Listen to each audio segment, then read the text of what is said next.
नमस्कार, मैं डॉक्टर रवि राय आप सभी दर्शकों का हार्दिक स्वागत और अभिनंदन करता हूं।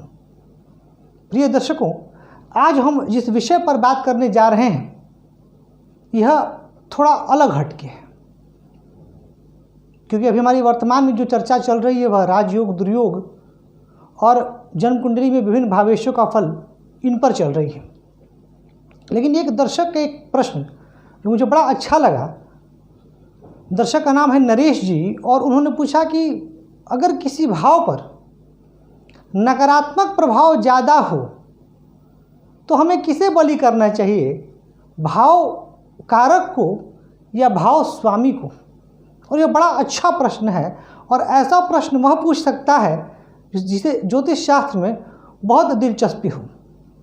इसका मैं कमेंट के माध्यम से भी उत्तर दे सकता था, लेकिन मुझे लगा कि यह विषय आप लोगों के सम्मुख लाना चाहिए कि भाव कारक और भाव स्वामी यह क्या है और इनका प्रभाव कैसे पड़ता है, और किसी भाव को हम सर्वाधिक लाभ लेने के लिए क्या करें।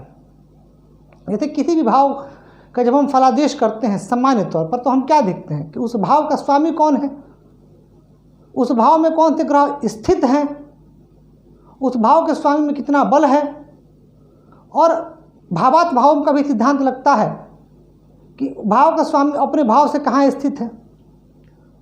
तो इसको श्री रघुनंदन प्रसाद गौड़ जी ने बड़े अच्छे से एक्सप्लेन किया है फलित सरोवर में। तो आज उस पर भी बात करेंगे हम, भावात भावों के सिद्धांत पर। तो यहाँ पर यदि देखा जाए तो किसी एक भाव से संबंधित जो चर्चाएं हैं, उन चर्चाओं पर यदि मैं बात करूं तो बहुत सारी चीज़ें समाहित हैं। तो जैसे ये जो मैंने जितने भी ग्रहों का प्लेसमेंट दिया है, ये सभी इन भावों के कारक हैं, स्वामी नहीं। आपको समझाने के लिए, जैसे अगर मेष लग्न की यह कुंडली है तो जहाँ एक अंक लिखा हुआ है उसके स्वामी कौन होते हैं, मंगल होते हैं। पर सबसे पहले आपको यह समझना होगा कि कौन से ग्रह किस भाव के कारक होते हैं, उसके बाद हम चर्चा को आगे बढ़ाएंगे। तो यहाँ पर सूर्य कारक हैं, होते हैं जन्म कहीं भी प्रथम भाव के, यानी आपका लग्न कुछ भी हो, सूर्य कारक होते हैं प्रथम भाव के, और प्रथम भाव से विचारणी बिंदु के। प्रथम भाव से हम लग्न, शरीर, मस्तिष्क, आत्मल, तो इन सब के कारक सूर्य होते हैं।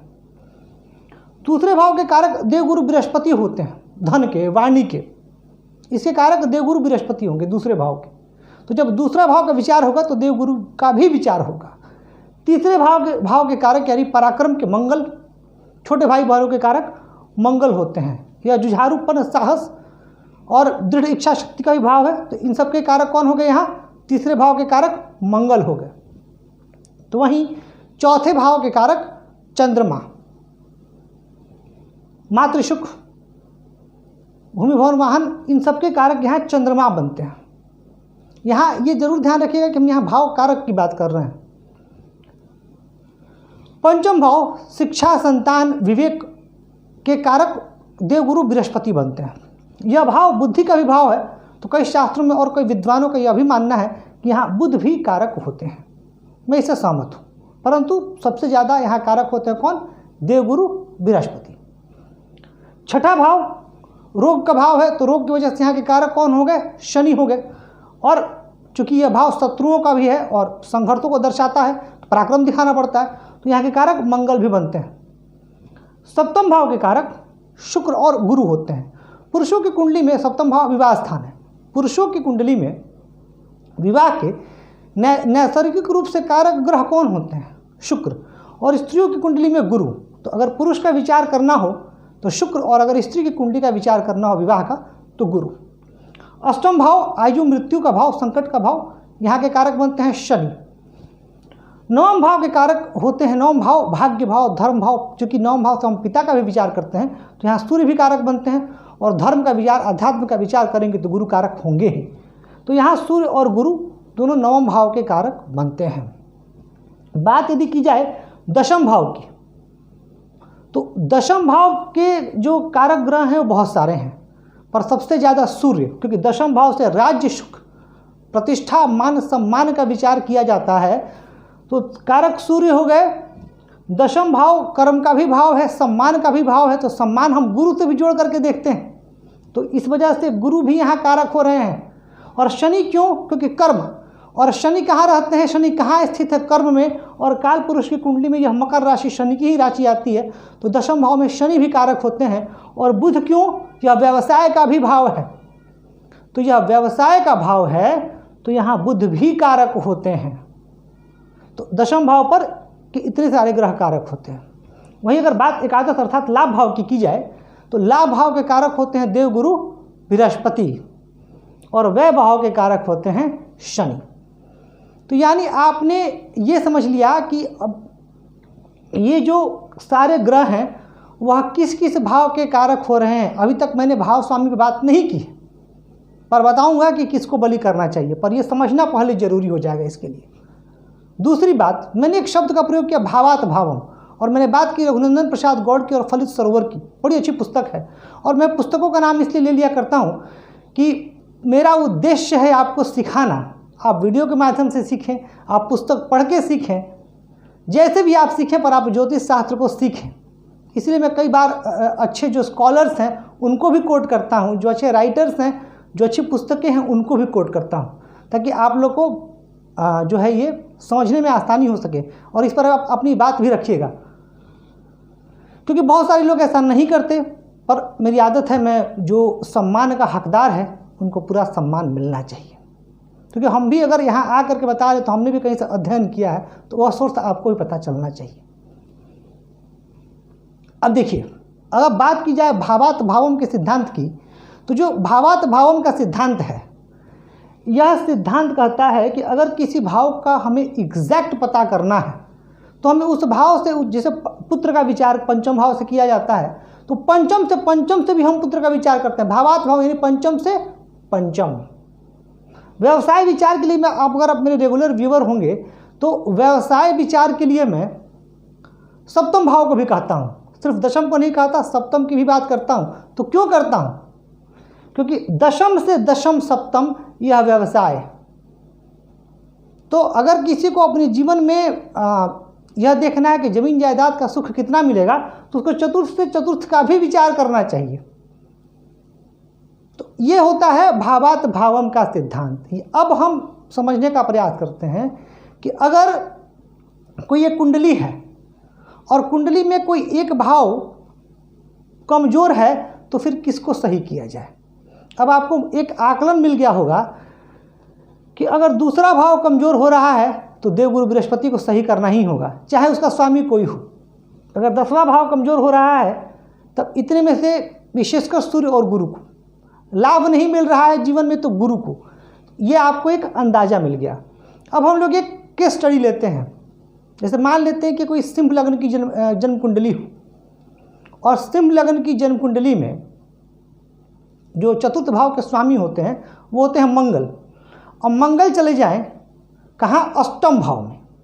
मंगल भाग्येश भी होते हैं, तो मंगल चतुर्थेश और भाग्येश होकर के अष्टम में आ गए।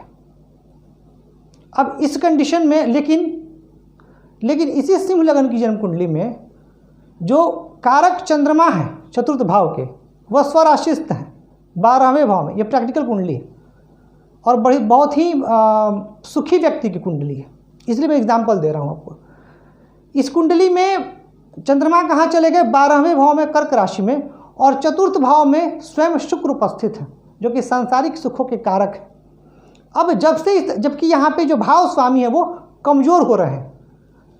ध्यान से सुनिएगा, सिंह लगन की जन्म कुंडली, चतुर्थ भाव के स्वामी मंगल कहाँ चले गए? अष्टम भाव में। और अष्टम भाव में कमज़ोर है, भाग्येश भी है और चतुर्थेश भी है, और अष्टम में जाकर के कमज़ोर हो रहे हैं। परंतु वहाँ के जो कारक हैं चतुर्थ के, चंद्रमा व स्वराशिस्थ हैं 12 भाव में, और वहीं शुक्र विराजमान है।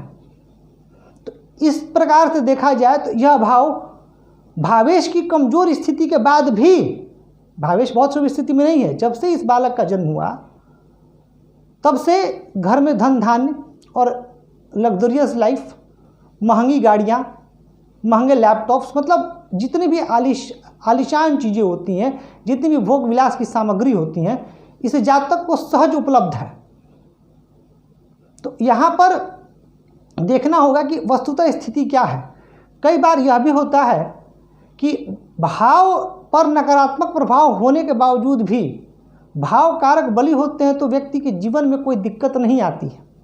जैसे मैंने आपको एक 12वें भाव पर संबंधित एक वीडियो बनाया था और मैंने चर्चा की थी कि जो ग्रह 12वें भाव में होते हैं वो अपने कारक के फल को बढ़ा देते हैं। जैसे अगर शनि किसी भी जन्म कुंडली में 12वें भाव में होंगे और अगर लग्नेश की स्थिति अच्छी है तो अमूमन ऐसा व्यक्ति दीर्घ आयु होता है।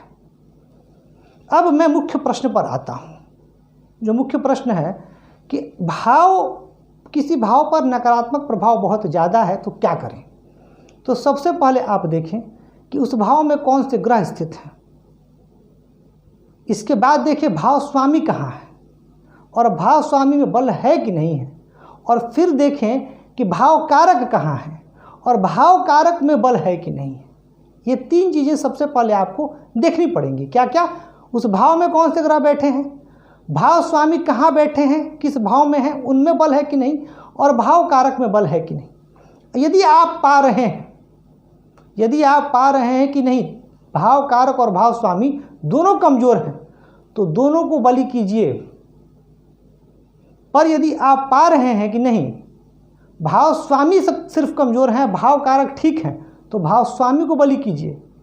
और यदि आपको लगता है कि नहीं भाव स्वामी ठीक है, भाव कारक कमज़ोर हैं, तो भाव कारक को बलि कीजिए। और यदि आप किसी संदेह में नहीं पड़ना चाहते तो आप दोनों को बलि कीजिए, क्योंकि जितना आप पूजा कीजिएगा, जितना आप ईश्वर की आराधना कीजिएगा, उसमें कोई नुकसान नहीं है। एक उदाहरण लेते हैं।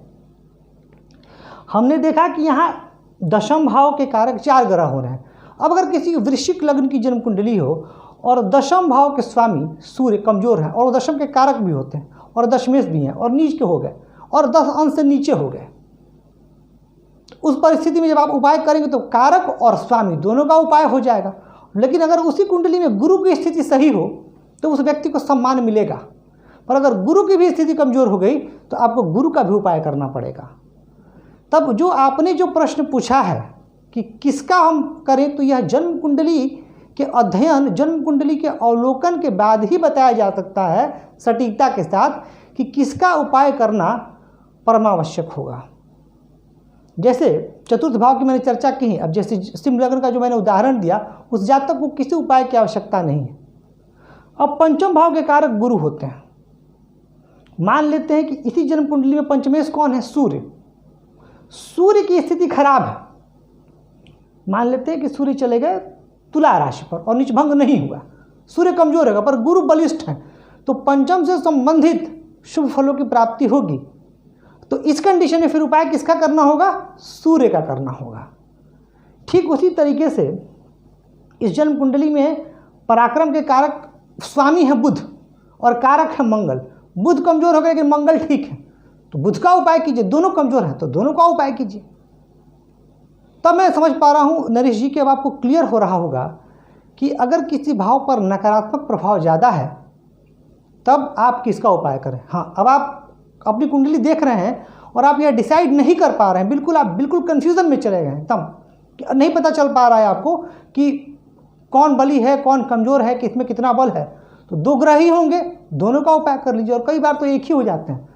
इसलिए मैंने वृश्चिक लग्न का जो एग्जाम्पल दिया, वहाँ भाव कारक और भाव स्वामी दोनों एक ही ग्रह हो गए, तो आप उन दोनों का उपाय कर लीजिए, फिर आपका जीवन सही होगा। तो प्रिय दर्शकों, आज हमने बात की भाव स्वामी, भाव कारक और भावात भावम के सिद्धांत पर। यह वीडियो आपको कैसा लग रहा है, यह कार्यक्रम आपको कैसा लग रहा है, कमेंट करके बताइएगा ज़रूर। और साथ ही मैं आपसे कहना चाहूँगा कि वीडियो को लाइक करें, सब्सक्राइब और शेयर करके हमें अपना प्यार और स्नेह यूँ ही देते रहें ताकि हमारा भी मनोबल बढ़ता रहे। आज के लिए बस इतना ही। धन्यवाद।